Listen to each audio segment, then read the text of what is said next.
Halo guys, kembali lagi bersama gue Ian.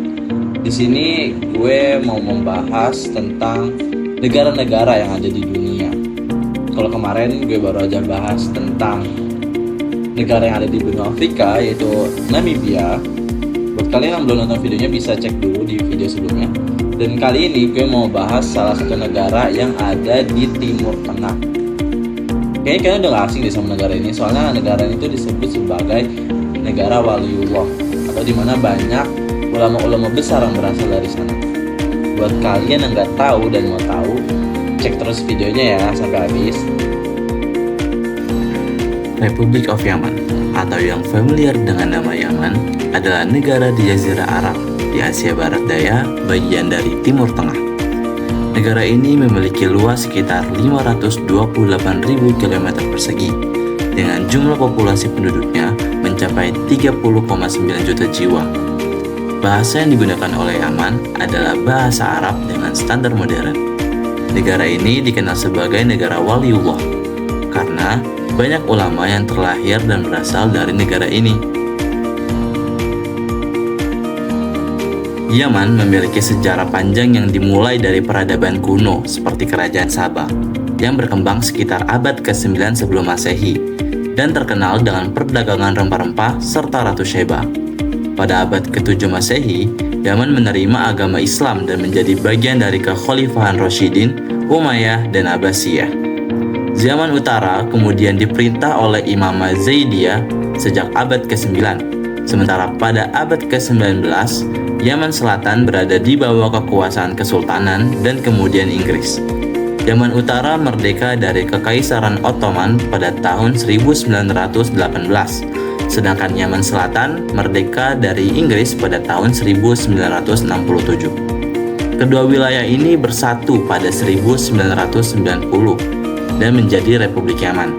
Namun, konflik modern mulai muncul setelah Arab Spring pada tahun 2011 yang menggulingkan Presiden Ali Abdul Soleh, dan sejak 2014, Yaman mengalami perang saudara antara kelompok Houthi dan koalisi Arab yang menyebabkan krisis kemanusiaan yang parah.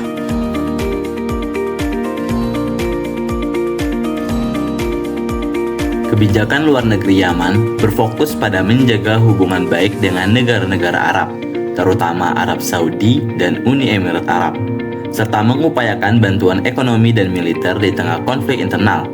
Yaman juga aktif dalam organisasi internasional seperti Liga Arab dan PBB, serta berusaha menggalang dukungan global untuk mengakhiri perang saudara dan menangani krisis kemanusiaan.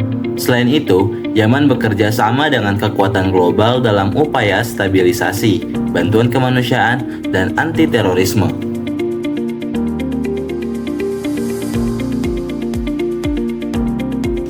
Perkembangan politik domestik Yaman ditandai oleh penyatuan Yaman Utara dan Yaman Selatan pada tahun 1990 di bawah kepemimpinan Ali Abdullah Soleh.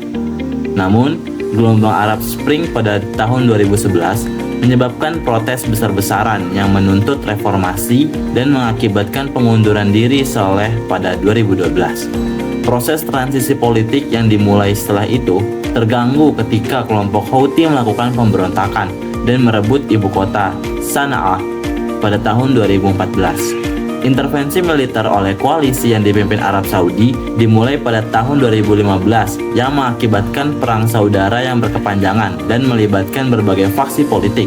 Situasi ini telah menciptakan ketidakstabilan yang parah dan krisis kemanusiaan di Yaman. Perkembangan ekonomi domestik Yaman telah mengalami banyak tantangan, terutama sejak pecahnya Perang Saudara pada 2015. Sebelum konflik, ekonomi Yaman bergantung pada sektor minyak dan gas, yang menyumbang sebagian besar pendapatan negara. Namun, akibat perang, produksi minyak menurun drastis dan banyak infrastruktur hancur, yang menyebabkan resesi yang parah. Krisis kemanusiaan yang berkepanjangan juga mengakibatkan tingginya tingkat pengangguran dan kemiskinan, dengan sebagian besar penduduk mengalami kesulitan akses terhadap kebutuhan dasar. Upaya untuk memulihkan ekonomi Yaman masih terhambat oleh ketidakstabilan politik dan konflik yang berkepanjangan, sementara bantuan internasional semakin dibutuhkan untuk mengatasi krisis.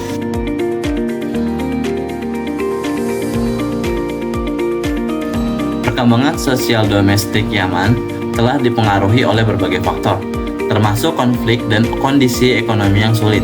Masyarakat Yaman memiliki keragaman budaya yang kaya, tetapi perang saudara yang berkepanjangan sejak 2014 telah memperburuk situasi sosial, menyebabkan peningkatan kemiskinan, pengangguran, dan krisis kemanusiaan.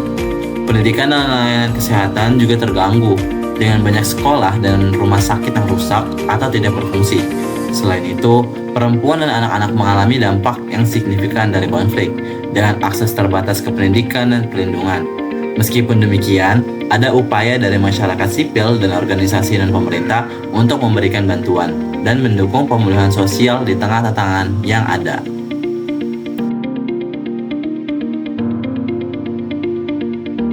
Yaman juga kerap bekerja sama dengan negara Indonesia. Banyak bidang-bidang atau aspek-aspek yang menjadi acuan negara Yaman untuk bekerja sama dengan Indonesia, seperti bidang politik diplomasi, bidang pendidikan dan budaya, bidang agama dan sosial, bidang perdagangan, dan bidang kemanusiaan. Indonesia juga sering kali melakukan kerjasama kemanusiaan dengan cara mengirim bantuan-bantuan kepada negara Yaman. Dan dalam bidang pendidikan, warga Indonesia banyak yang mendapatkan kesempatan atau beasiswa kuliah atau sekolah tinggi di universitas yang berada di Yaman. Oke teman-teman, jadi tadi itu adalah sedikit penjelasan tentang negara Yaman. Semoga teman-teman bisa terbantu dengan menonton video ini, dan semoga apa yang tadi disampaikan itu bisa menjadi ilmu atau pengetahuan baru buat teman-teman semuanya.